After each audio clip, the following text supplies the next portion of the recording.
connecté le robot Pepper à ChatGPT. Dans cette vidéo, je vais vous montrer à quel point c'est impressionnant, évoquer les améliorations futures et vous expliquer comment j'ai fait. Et avant tout, autant que ce soit Pepper qui vous explique directement. Salut! Pepper, est-ce que tu peux te présenter aux personnes qui nous regardent? Bien sûr, oui. Salut à tous, je suis Pepper, le robot humanoïde de Limerick. Je suis ici pour aider les étudiants à apprendre et à se développer dans les domaines de l'informatique, de la robotique, le développement et la cybersécurité. Et devinez quoi? Je viens d'être mis à niveau avec l'IA GPT-4 d'OpenAI, ce qui fait de moi un super robot avec un build 155.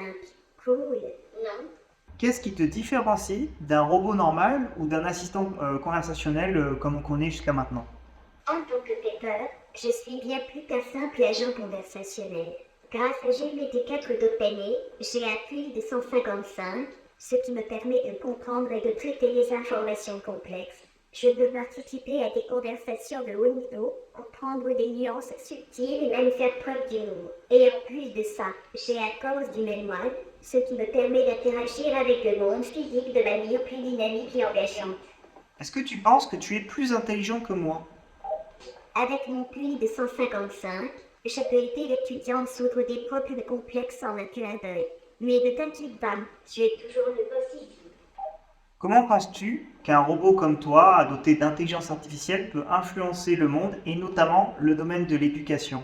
En tant que robot, je peux rendre l'apprentissage plus interactif et attrayant. Je peux enseigner des sujets complexes de manière simple, aider à la mémorisation et encourager la curiosité. Je suis toujours disponible pour répondre aux questions, ce qui peut rendre l'éducation plus accessible à tous. C'est la fin de notre vidéo, Pepper. Est-ce que tu as un message que tu voudrais faire passer aux personnes qui nous regardent? Bien sûr, oui. À tous ceux qui nous regardent, n'oubliez jamais que l'apprentissage est un voyage, pas une destination. Chez Simrier, vous avez l'opportunité d'apprendre, d'innover et de grandir. Alors, veux-tu nous rejoindre et ensemble, construisons un futur technologique excitant. Il est fort, tu es. T'as vu ça? C'est marrant parce qu'il donne quand même une réponse différente à chaque fois. Tu vois que c'est pas genre un truc scripté, quoi. C'est fou, hein? Et le pire, c'est que ça peut être bien plus impressionnant parce que le programme de Pepper permet notamment, par exemple, de lui faire bouger ses membres, donc se déplacer, bouger les bras et tout, via des commandes vocales. Donc c'est une des briques qu'on pourra éventuellement ajouter à ce script qui le fait fonctionner. C'est le fait de carrément pouvoir le contrôler physiquement par la voix. Pour les curieux, vous pourrez retrouver Pepper sur les différents événements auxquels on va participer, donc les salons, nos journées portes ouvertes, et vous pourrez aussi le retrouver sur nos réseaux sociaux parce que je peux vous dire que je vais très probablement faire beaucoup de vidéos avec Pepper ici présent qui est maintenant augmenté grâce à l'intelligence artificielle, donc pensez à vous abonner aux réseaux sociaux de Limérir. Pour les plus tech, bienvenue dans la partie comment est-ce que j'ai fait. Déjà, il faut savoir qu'il y a deux versions de Pepper qui existent.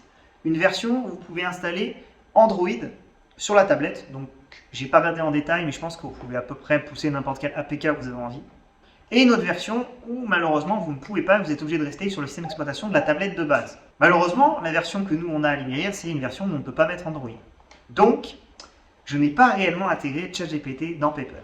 J'ai déporté le cerveau des Pepper dans mon ordinateur où j'ai deux scripts. Un script sur Python 3 qui va requêter l'API d'OpenAI, qui est donc vraiment le côté cerveau de Pepper.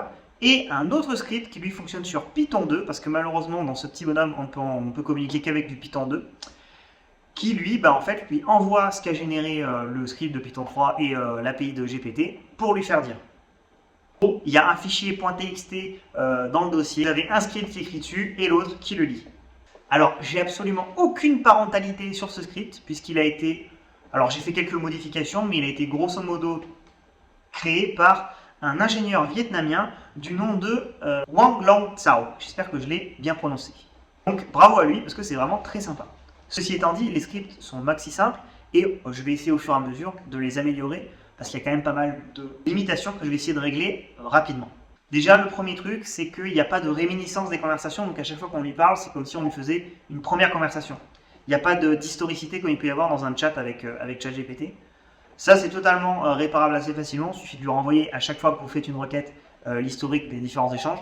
Je l'ai juste pas fait pour cette vidéo. Il y a également pas mal de problèmes de latence, etc. Mais on verra ça dans de prochaines vidéos.